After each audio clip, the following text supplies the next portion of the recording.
ठाणे बोरिवली दुहेरी भुयारी मार्गातील अडथळे आता दूर झालेले आहेत। प्रकल्पासाठी केंद्रीय वन्यजीव मंडळाची परवानगी मिळाली आहे। त्यामुळे येत्या 19 फेब्रुवारीला पंतप्रधान नरेंद्र मोदी यांच्या हस्ते या प्रकल्पाचं भूमिपूजन होण्याची शक्यता आहे। प्रकल्पाच्या भूमिपूजनाचा प्रस्ताव 6 फेब्रुवारी रोजी होणाऱ्या राज्याच्या उच्चस्तरीय समितीसमोर ठेवण्यात येणार आहे। पंतप्रधानांच्या हस्ते 19 फेब्रुवारीला या प्रकल्पाचे भूमिपूजन होईल का असे विचारता महानगर आयुक्त डॉक्टर संजय मुखर्जी म्हणाले आहेत, राज्य सरकारच्या उच्चस्तरीय समितीच्या बैठकीत याबाबत निर्णय होईल आणि या संदर्भात अधिक माहिती देत आहेत आमचे प्रतिनिधी महेंद्र जोयल। महेंद्र, ठाणे बोरिवली दुहेरी भुयारी मार्गातील अडथळे आता दूर झालेले आहे आणि लवकरच याचं भूमिपूजन होणार असल्याचं समजतंय, अधिकची माहिती।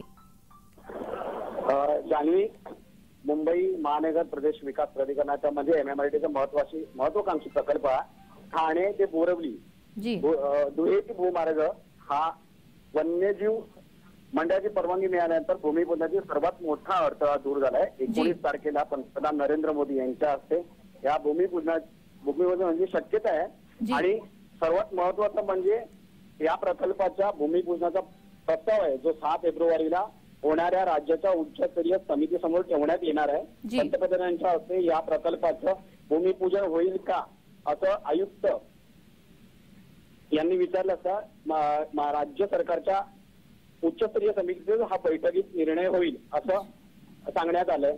दरम्यान या प्रकल्पाबद्दल सांगायचं झालं तर ठाणे बोरिवली प्रवास अतिवेगवान आणि सुकर करण्यासाठी MMRDने 11.8 किलोमीटर ठाणे बोरिवली दुहेरी मार्ग उभारण्याचा निर्णय घेतला आणि या प्रकल्पासाठी कमीत 16 करोड 600 कोटी कर्ज अपेक्षित आहे असं या कंत्राटचं जे स्वरूप आहे आणि त्याचं जे कंत्राट आहे मेगा इंजिनिअरिंग इन्फ्रास्ट्रक्चरला देण्यात आलंय।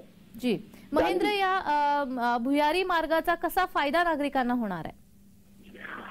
बघायला गेलं तर ठाण्याला जाण्यासाठी वेस्टर्न मधून म्हणजे पश्चिमेकडून ठाण्याला जाण्यासाठी घोडबंदर हा मार्ग एकच असायचा आणि आहे आणि यानंतर तुम्ही जोगेश्वरी विक्रोळी लिंक रोड या मार्गाने हा जाऊ म्हणजे मुंबईकर प्रवास करत होते, पण आता ह्या मार्गामुळे हा 10 ते 15 मिनिटात आपण ठाण्यात पोहोचणार आहोत या मार्गामुळे। जी महेंद्र, कधीपर्यंत हा मार्ग पूर्ण होण्याची शक्यता दिसतीये?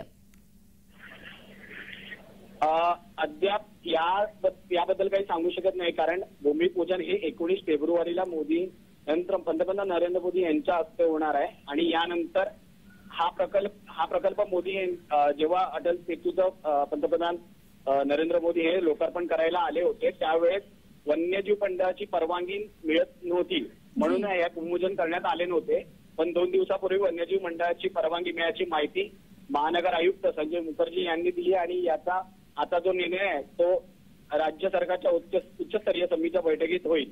जी धन्यवाद महेंद्र, तुम्ही दिलेल्या या सविस्तर माहितीसाठी।